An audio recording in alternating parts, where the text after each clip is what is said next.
कथा या चॅनलमध्ये तुमचे सर्वांचे स्वागत असते. ययाती. लहानपणी प्राजक्ताचे झाड हलवून त्याच्या फुलांचा खाली पडलेला सडा पाहण्यात मला मोठा आनंद वाटे. आकाशवृक्ष हलवून नक्षत्रांनी सारी पृथ्वी अलंकृत करून टाकावी अशी कल्पना आता माझ्या मनात येऊ लागली होती. असा विचार मनात आला तरी लगेच वाटे, किती वेडा आहे मी. मध्यरात्री लखलखणाऱ्या नक्षत्रांकडे टक लावून पाहत बसण्यात जो आनंद आहे तो काहीही आकाशातली झुंबरे फोडून त्यातल्या दीपज्योती विझवण्यात नाही. या पर्यटनात अनेकदा मला झोप येत नसे. आईच्या आठवणीमुळे किंवा अन्य कारणामुळे मी अस्वस्थ होई असे नाही.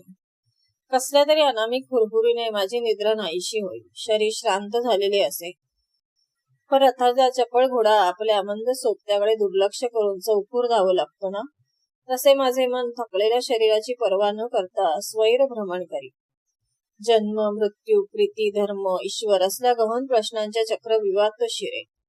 त्यातून बाहेर पडताना माझी विलक्षण त्रेधा होई. मृत्यूचे सत्य स्वरूप जाणू इच्छिणाऱ्या नचिकेताची कथा मला खोटी वाटे. माझ्या देहाचा कणीन कण म्हणे, मला जगायचंय, मला जगायचंय. पण मला मन त्याला उपहासाने प्रश्न करी, मग अश्वमेधाच्या घोड्याबरोबर तू कशाला धावतो आहेस? कुठेतरी घोडा अडवला जाईल, घनघोर युद्ध होईल. कदाचित त्या युद्धात तू धारातीर्थी पडशील. ज्याला जगायचंय त्याने जिथे मृत्यू स्वच्छंद क्रीडा करत असतो तिथे पाऊल कशाला टाकावं?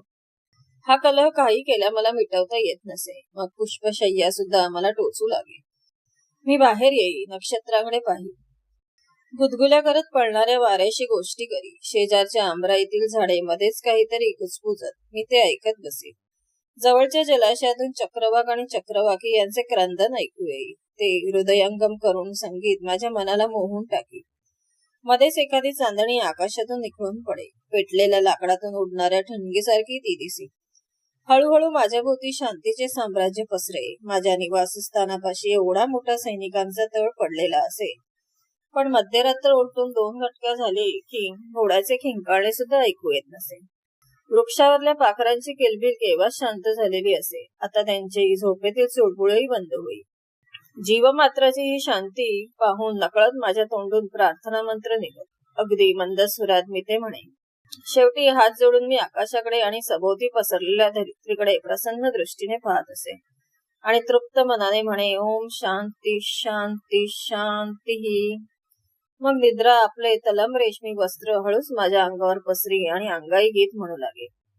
दिवसा लाभणारा पराक्रमाचा उन्माद जितका प्रिय होता तितकीच रात्रीची ही शांतीही मला प्रिय होती.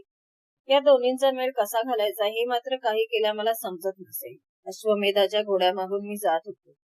कालवृक्षावरले एक एक पान गळून पडत होते. या भ्रमंतीत शांती आणि उन्माद यांची किती विविध रूपे पाहिली मी. नृत्यात गुंग होऊन गेलेल्या नर्तिकेचे वस्त्र किंचित विलग होऊन तिच्या अंगकांतीचे ओझरते दर्शन होते ना. कैक वेळा तसे भासणारे शुद्ध चतुर्थीचे चांदणे मी डोळ्यांनी प्याले.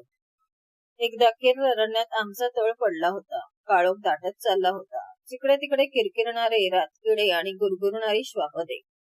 मध्यरात्र उलटून गेली तरी मला झोप येईना. कंटाळून मी बाहेर आलो आणि एखाद्या यक्षभूमीत प्रवेश केल्याप्रमाणे विस्मित झाले. माझ्या समोरच्या उंच घनदाट वृक्षांच्या जाळीतून हसरे चांदणे हळूच खाली उतरत होते. त्या चांदण्याप्रमाणे पाहिलेला वणवाही अजून माझ्या स्मरणात आहे. जणू सारे अरण्य पेटले होते. पण त्या दृश्यात केवळ भयानकता नव्हती, भव्यताही होती. सृष्टी देवतेचे प्रचंड यज्ञकुंड वाटले ते मला. अशाच एका यज्ञकुंडात पार्वतीने पतीच्या प्रेमासाठी उडी घातली. ती सती झाली. तो वणवा पाहताना प्रीतीची ही अमर कथा मला आठवली. मनात आले, माझी कोणीतरी प्रेयसी असायला हवी होती. तिच्या किंकाळ्या ऐकून मी या अग्निज्वाळात शिरलो असतो आणि तिला सुखरूप बाहेर काढली असती. तिच्यावरले माझे हे उत्कट प्रेम पाहून साऱ्या देवांनी माझ्यावर पुष्पवृष्टी केली असती. कोणीतरी प्रतिभावन कवी दूर देशाहून माझे दर्शन घेण्याकरता आला असता आणि म्हणाला असता, युवराज ययाती, आज माझं जीवन कृतार्थ झालं. जन्माला येऊन जे पाहायचं ते पाहिलं. महाकाव्याला विषय मिळाला मला.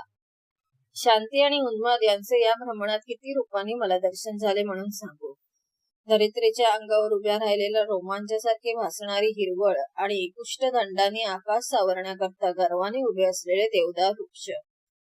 आशीर्वादाच्या वेळी पुरोहितांनी गंगाजलाने प्रोक्षण करावे तशी वाटणारी पावसाची झिमझिम आणि प्रलय काळाच्या प्रचंड लाटांची आठवण करून देणाऱ्या त्याच्या हत्तीच्या सोंडेसारख्या धारा.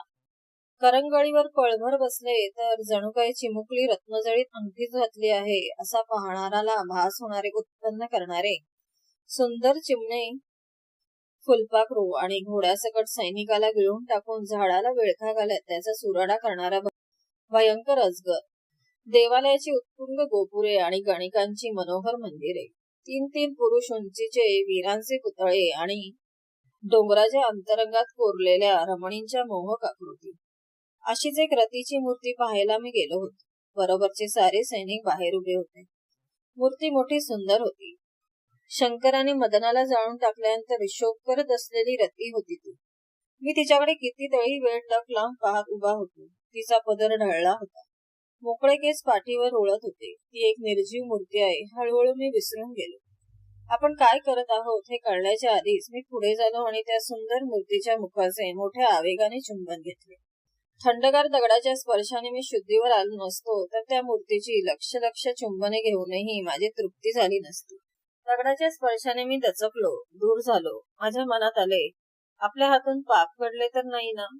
रुखरुखणाऱ्या मनाचे मी समाधान केले. रती ही काही सती नव्हे किंवा दुसरी कोणी देवता नव्हे. तिच्या मूर्तीचे चुंबन घेण्यात कसले आले आहे पाप.